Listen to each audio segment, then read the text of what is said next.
A Fox surgeon, we're waiting to learn the sentence for a man who admitted that he sent pipe bombs to President Trump's critics. And we're told this could happen at any moment. Cesar Sayoc appearing before a judge in district court here in New York City.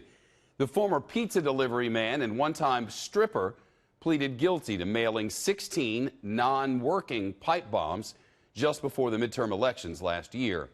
Among the targets, President Obama, Vice President Biden, Hillary Clinton, the actor Robert De Niro, CNN, and members of Congress, including Senators Kamala Harris and Cory Booker.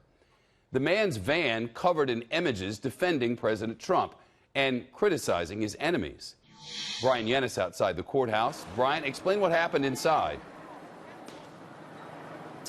Shep, we know that for the last 2 hours, Cesar Sayoc has been inside of his sentencing hearing. The judge, District Judge Jed Rakoff, brought in a bunch of experts in which he questioned them. What's at heart right now is about Cesar Sayoc's intent. Did he mean for these bombs to not go off? Because remember, none of these 16 pipe bombs did go off, and no one, thank God, was injured. But the question here is whether or not he intended for that to happen. The prosecution believes that Cesar Sayoc is a domestic terrorist and did intend for those bombs to go off. It's not his fault, their fault, they say, that they did not. But the defense is making the case here that this was all hoax bombs, that this was a mentally deranged person who sent out hoax bombs and not actual bombs that were intended to go off. That is at the heart of this discussion right now, Shep. And while you were speaking, the judge made the decision. 20 years in prison.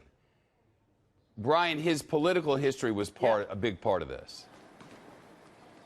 No doubt about it. The defense here was arguing that he should get 10 years in prison, not life in prison. This is a 57-year-old, and their entire defense was about his mental illness. They say he had untreated mental illness, somebody who was hit hard by the Great Recession, and he found himself stuck inside of his van, estranged from his family. And during that time of being isolated, he became obsessed with President Donald Trump, and he believed that prominent Democrats were out to get him.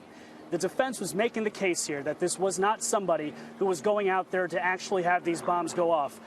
It appears here, based on the 20 years, this could have been much worse for the defense, but he chose 20.